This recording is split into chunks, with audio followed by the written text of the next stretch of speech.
Olá pessoal, vamos dar continuidade ao nosso estudo de Direito Constitucional e hoje nós vamos ver a ação direta de inconstitucionalidade interventiva. Para falar da ação direta de inconstitucionalidade interventiva é necessário a gente fazer algumas considerações acerca do princípio federativo. Então a gente sabe que o Brasil é uma república federativa, que a República Federativa do Brasil ela é formada pela união indissolúvel dos estados e municípios e do Distrito Federal e constitui-se no Estado democrático de direito. Então, a regra é a autonomia e a indissolubilidade entre os entes da federação.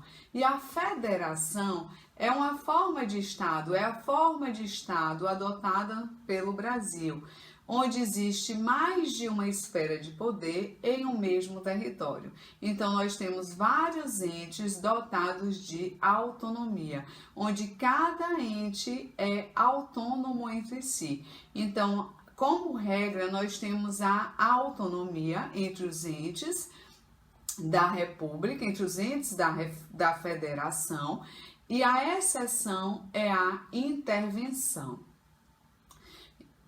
O artigo 18, ele fala que a organização político-administrativa da República Federativa do Brasil compreende a União, os estados, o Distrito Federal e os municípios, todos autônomos nos termos desta Constituição.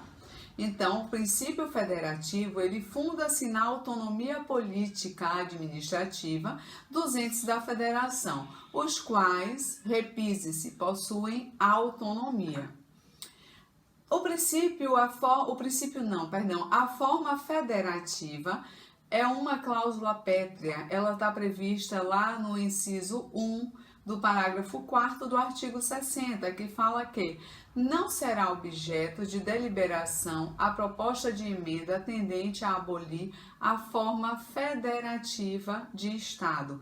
Então, se alguma emenda à Constituição vier a ser proposta no sentido de abolir a forma federativa do Estado, essa emenda constitucional ela não poderá ser nem objeto de deliberação. Não é possível abolir a forma federativa do Estado brasileiro, já que é uma cláusula pétrea. Então, a gente tem no artigo 34 algumas possibilidades de intervenção, quando é possível haver intervenção, quando é possível fugir à regra da autonomia. Então, o artigo 34 da Constituição, ele fala que a União não intervirá nos estados nem no Distrito Federal, exceto para 1. Manter a integridade nacional. 2. Repelir invasão estrangeira ou de unidade da federação em outra. 3. Por termo a grave comprometimento da ordem pública. 4. Garantir o livre exercício de qualquer dos poderes nas unidades da federação. 5. Reorganizar as finanças da unidade da federação que suspender o pagamento da dívida fundada por mais de 2 anos consecutivos, salvo motivo de força maior. B. Deixar de entregar aos municípios receitas tributárias fixadas nesta Constituição dentro dos prazos estabelecidos em lei. E 6. Prover a execução de lei federal, ordem ou decisão judicial. E 7, que é justamente o inciso que vai viabilizar a intervenção por meio de ADI, a ADI interventiva. O inciso 7º do artigo 34, ele fala que assegurar a observância dos seguintes princípios constitucionais. Esses princípios são os que nós chamamos de princípios constitucionais sensíveis. Então, a ofensa aos princípios constitucionais sensíveis é causa de ADI interventiva, pode possibilitar o ajuizamento da ação direta de inconstitucionalidade interventiva. A linha A fala forma republicana, sistema representativo e regime democrático. B, direitos da pessoa humana. C, autonomia municipal. D, prestação de contas da administração pública direta e indireta. E, aplicação do mínimo exigido da receita resultante de impostos estaduais, compreendida a proveniente de transferência na manutenção e desenvolvimento do ensino e nas ações e serviços públicos de saúde.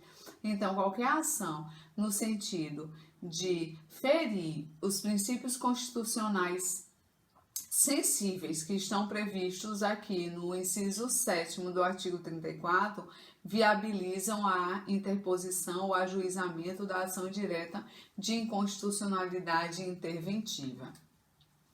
O artigo 36, ele fala que a decretação da intervenção dependerá, aqui já é meio que o procedimento, dependerá, inciso 3º, de provimento pelo Supremo Tribunal Federal, de representação do Procurador-Geral da República, nas hipóteses do artigo 34, inciso 7º, e no caso de recusa à execução de lei federal. Então, se estivermos diante de uma das hipóteses de ofensa lá dos princípios constitucionais sensíveis, previsto no artigo 34, inciso 7º, ou de uma situação onde haja recusa à execução de lei federal, tudo isso, essas duas situações dão aso ao ajuizamento da ação direta de inconstitucionalidade interventiva, que ela é feita como? Por meio de uma representação feita pelo Procurador-Geral da República diretamente no Supremo Tribunal Federal, que é quem vai julgar a ADI interventiva. A decretação da intervenção dependerá, parágrafo 1º, de decreto de intervenção que especificará a amplitude, o prazo e as condições de execução e que, se couber, nomeará o interventor e será submetido à apreciação do Congresso Nacional ou da Assembleia Legislativa do Estado no prazo de 24 horas.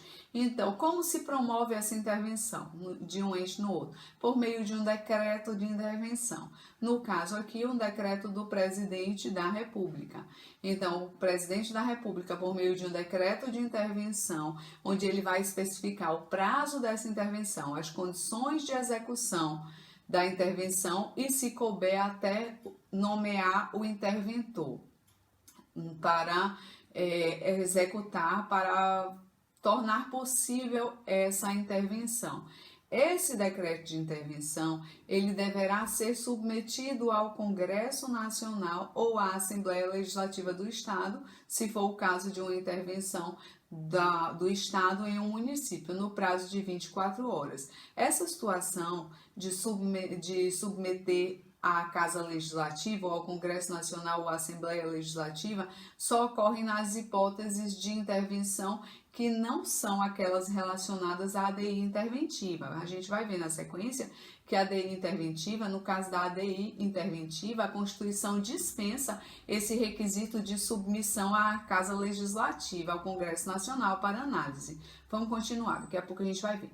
Parágrafo 2º. Se não estiver funcionando o Congresso Nacional ou a Assembleia Legislativa, far-se-á convocação extraordinária, no prazo de 24 horas. Então, se estivermos diante do recesso legislativo, haverá uma convocação extraordinária para a Casa Legislativa deliberar sobre o decreto de intervenção, para apreciar o decreto.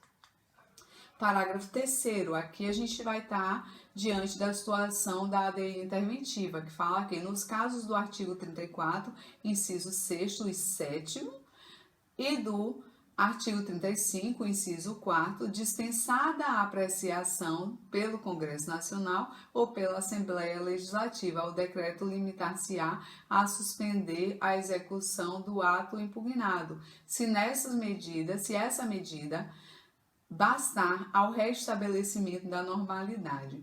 Então, a gente viu que pode ser diante de ofensa, que a ADI interventiva ela pode ser ajuizada diante de ofensa aos princípios constitucionais sensíveis e diante de recusa à execução de lei federal.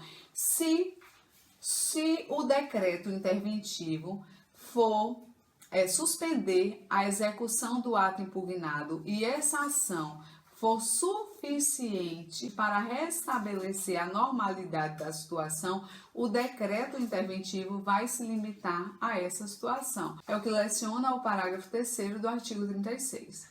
E o parágrafo 4º, ele vai falar que, cessados os motivos da intervenção, as autoridades afastadas de seus cargos a este voltarão, salvo impedimento legal.